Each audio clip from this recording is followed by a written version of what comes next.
La décision de la Cour internationale de justice était très attendue en Guinée équatoriale, en France et sur le continent.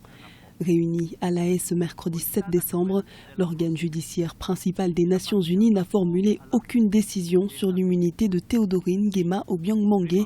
vice-président de la Guinée équatoriale, mais elle reconnaît à l'unanimité le caractère diplomatique de l'immeuble situé au 42 avenue Foch à Paris, en France. La France doit, dans l'attente d'une décision finale en l'affaire, prendre toutes les mesures dont elle dispose pour que les locaux présentés comme abritant la mission diplomatique de la Guinée équatoriale au 42 avenue Foch à Paris jouissent d'un traitement équivalent à celui requis par l'article 22 de la Convention de Vienne sur les relations diplomatiques,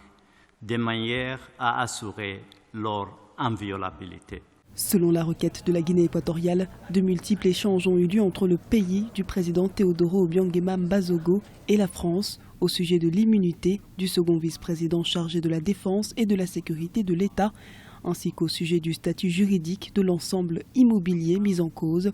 mais que toutes les tentatives de règlement initiées par la Guinée équatoriale ont échoué. Si la Cour a reconnu le caractère diplomatique à l'immeuble, elle n'a pas pu ordonner à la République française de prendre toutes les mesures nécessaires pour mettre fin à toutes les procédures en cours contre le vice-président de la République de Guinée équatoriale, comme l'avaient souhaité les autorités du pays. La Cour, en fait, ne va pas au bout des deux questions qui sont posées.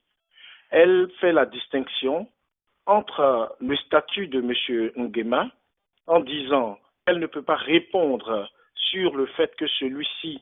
peut faire valoir dans l'affaire en question sa qualité de vice-président de la Guinée équatoriale et donc ne peut pas faire valoir l'immunité qui s'attache normalement à cette qualité.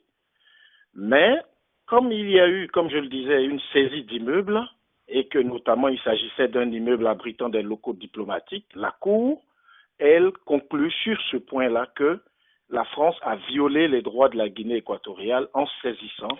des locaux diplomatiques. Si les inquiétudes persistent sur les poursuites à l'égard de Théodorine Nguema Obiang Mangué, la France devra respecter, comme tous les États partis, l'article 22 de la Convention de Vienne sur les relations diplomatiques, de manière à assurer leur inviolabilité.